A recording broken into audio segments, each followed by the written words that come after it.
Bom dia, meninos e meninas! Então, fizeram a provinha? Gostaram da prova? Pois é, vamos dar continuidade ao nosso assunto, quarto bimestre já, certo? Então, vamos prestar atenção que a gente já está na reta final. Então, você vai acompanhar comigo a página 112. Na página 112, o verbo to have. Mas, tia Dani, a gente não já viu o verbo to have? Mas a gente viu na forma afirmativa e negativa. Nós vamos ver agora na interrogativa, certo? Um verbo, na língua inglesa, né, uma frase, quando você pergunta algo, vai ter uma diferençazinha da língua portuguesa. Em português, quando a gente vai perguntar algo a alguém de forma escrita, tem aquele famoso ponto de interrogação que vai nos mostrar que aquilo é uma pergunta, né? Toda vez que você fizer uma pergunta escrita, de forma escrita, você precisa usar a interrogação. Senão, não tem como saber se aquilo é uma pergunta ou se é uma afirmação, né? Então, a gente sabe que precisa usar a interrogação quando vai escrever e fazer uma pergunta ou um questionamento. A interrogação, ela é a forma que a gente está lendo e percebendo que aquilo é uma pergunta. E aí, a gente vai ler de forma, mudando o tom da voz para a pergunta. Uma coisa é afirmar, o tom da voz fica de um jeito, quando você faz uma pergunta, fica de outro, né? Então, por exemplo, quando eu pergunto, qual é o seu nome? Mudou a entonação, a forma de perguntar. Qual é o seu nome? É diferente quando você afirma, qual é o seu nome? Né? Então, a interrogação vai nos ajudar a compreender que aquilo é uma pergunta quando você está escrevendo. Porque quando você está escrevendo, você não está ouvindo voz, né? Você está vendo ali as palavras. Aí, na língua inglesa, além da interrogação, tem também uma coisa que ajuda a gente a entender que aquilo ali se trata de uma forma interrogativa. É um auxiliar do ou das.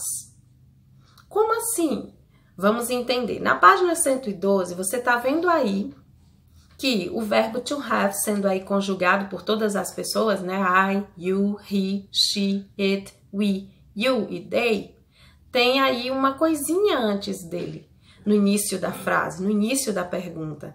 E essa coisinha é justamente o auxiliar, do ou das. Do ou das, que inclusive vai ser utilizado toda vez que você for fazer alguma pergunta utilizando o verbo. Vocês vão ver isso em outras aulas também, certo? O que é importante a gente saber? O que é que eu vou usar? Se eu uso o do ou se eu uso o does? Esse does você vai usar em 3 pessoas. Já suspeita quais são? He, she e it, né? He, she e it. Nesse caso aí, dessas 3 pessoas, você vai usar o does antes delas, tá? No restante, você usa só do. Como tem aí no livro, ó. Do I have? Que significa eu tenho? É uma pergunta, né? Do you have? Agora, quando é em he, she e it, é does. Does he have? Does she have? Does it have? Do we have? Do you have? Do they have? Tá vendo? Então, você só usa o does dessas 3 pessoas, he, she e it. Então, entendendo isso, você vai usar sempre ele no início, né? Antes do pronome, antes da pessoa que está sendo usada aí na frase. Você vai usar geralmente no início, né? Da pergunta. Então, do I have? Do you have? Does she have? E sempre vai ficar o verbo have. Não fica has. Has é se fosse na forma afirmativa. She has. He has. Mas na forma interrogativa, você vai usar o auxiliar. Does she have? E o verbo fica normal. Aí aqui as respostas, tanto afirmativa quanto negativa, você vai utilizar aí yes, you do ou no, you don't. Quando é negativa, a gente sabe que usa o don't. E se for he, she e it, a gente usa o doesn't. Então, veja aí as respostas, né? Do you have? Está perguntando, você tem? Aí a resposta, sim, eu tenho, ou não, eu não tenho.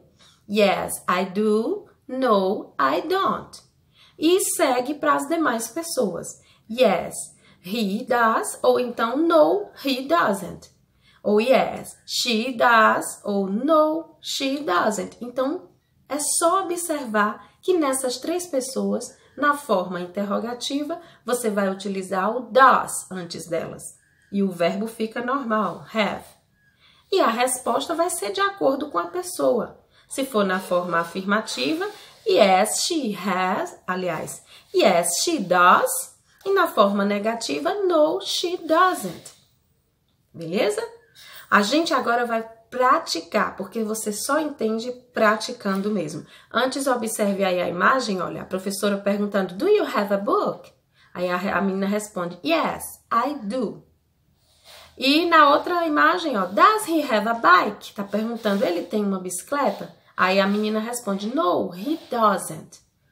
Certo? Aí são os exemplos aplicados. Agora vamos para as atividades.